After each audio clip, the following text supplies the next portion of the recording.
I'm on a bit of a YouTube making roll, so I may as well just carry on. I want to talk about the vulnerability hangover, which is the sensation I get after I share something particularly raw or emotionally resonant for myself. So, yesterday I published a note on my website and a YouTube video around my burnout experience. So, a couple of years ago, I burnt out at work and I've been slowly recovering from that ever since. And immediately after I shared that, I had a wave of tiredness. I wanted to withdraw. I wanted to just lie on the sofa, and I didn't feel very good, honestly. And this morning, again, I slept later than I normally would, and just have felt a bit kind of tired. This is normal, I think, and it happens to me a lot.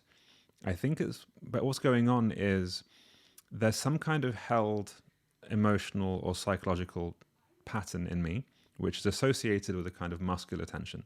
And I know from Alexander technique, the principle of psychophysical unity, that mind and body are the same, is also known as body mind in other traditions. When I have a held emotional psychological pattern, that corresponds to a particular physical pattern. And then when I release the emotional or psychological pattern, the physical tension releases as well. And that goes the other way around as well. So release the physical holding, and often the emotional pattern will go away at the same time.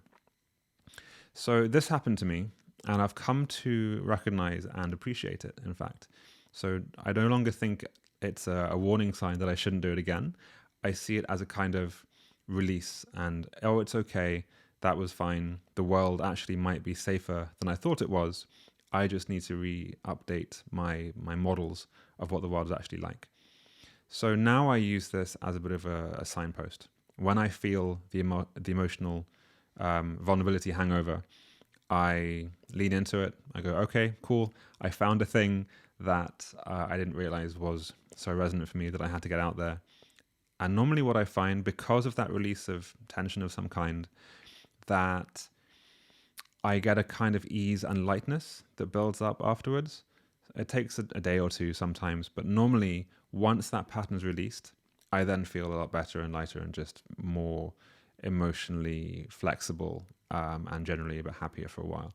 So I really think there's something around consistently finding these places, getting to a level of personal safety where it's okay to share them, processing, I guess this is like integration, processing the aftershocks, essentially, and then moving on with a new system, a new calibration and orientation towards myself and the world.